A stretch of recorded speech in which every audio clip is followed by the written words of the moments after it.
Well, hello out there, wherever you are. Welcome to another totally random video. And today's video is going to be tech related again, because in today's video I want to show you how I fixed a very common problem when it comes to old VCRs. And I have to apologize in advance for using pictures instead of videos, but unfortunately my camera is broken, so I had to use my cell phone camera.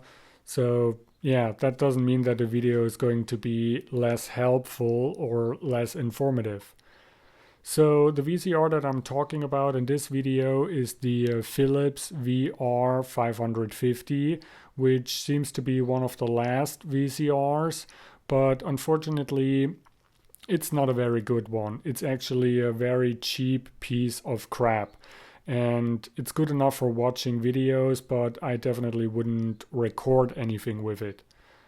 So for the longest time, I had this really annoying problem that many times when I put a cassette in, or when I put in a cassette, it would almost immediately come back out. I mean, first it would take the cassette and it would also pull the tape out of the cassette, but then it would eject the cassette right away. Even if I push stop or play or rewind, doesn't matter, the cassette comes out. And the stupid thing was also every time it happened, there was always still tape hanging out of the cassette, which is of course not really that great for the tape. Yeah. And another weird thing is the fact that every time it happened, it always told me that the cassette is still inside, even though it wasn't. And this gave me the idea that maybe there's just some kind of a broken switch or sensor or whatever. I mean, the VCR must detect somehow that there is a cassette inside, and this, whatever it is probably broken, and it is now giving the VCR false information. So I opened it up, and the first thing I did was I checked all the different light sensors or optical switches, if you might call them that. And I forgot to take a picture of the first one, but apparently there is some kind of a light sensor underneath the left side of the cassette, which I think detects the speed at which the left side of the cassette rotates. And then we can see this clear plastic thing right here. And there is some kind of an infrared LED sitting underneath.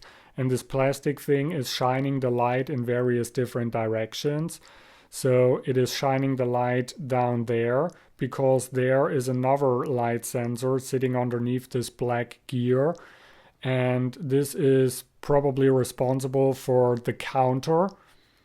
And then the light is shining all the way over there. And here we have another light sensor sitting on the right hand side. And yes, I took this picture when I took everything apart, so that's why it's not really the way it's supposed to be. But usually the light comes through this little hole right here and it goes to this sensor.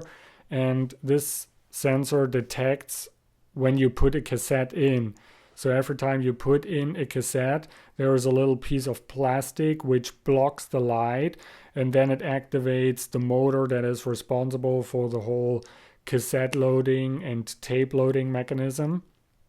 So I cleaned all these different light sensors and I checked them, and apparently they all work perfectly fine. So that wasn't really the source of the problem. So after searching a little bit more, I found this little thing soldered to the circuit board. I don't know the correct term for this thing, but I'm just calling it a rotator switch because the top half of this thing rotates and it is connected to a little, or to a gear with this little knob right here. And inside of this little switch, there are various different contacts that open and close when this thing is turning. So it detects the position of the gear that it's connected to. And this way the machine knows what goes on and whether or not there is a cassette inside. And they used a lot of lubrication in this device, or in this VCR, and some of this lubrication or grease or whatever you call it probably got inside of this little switch, and that's why it didn't work properly. So I took it out, I put it in some rubbing alcohol, and I was also spinning it quite a few times in order to get all the dirt out of it and cleaning all the contacts. And then I let it dry, I put it back in, and ever since then everything works perfectly fine.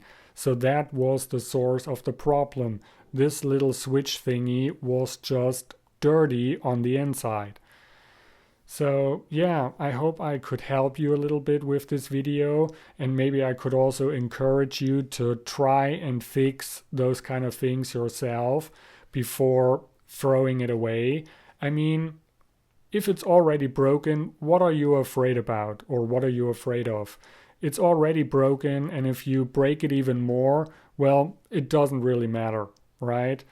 So yeah, that's it. Thanks for watching, and I see you in the next totally random video. Bye.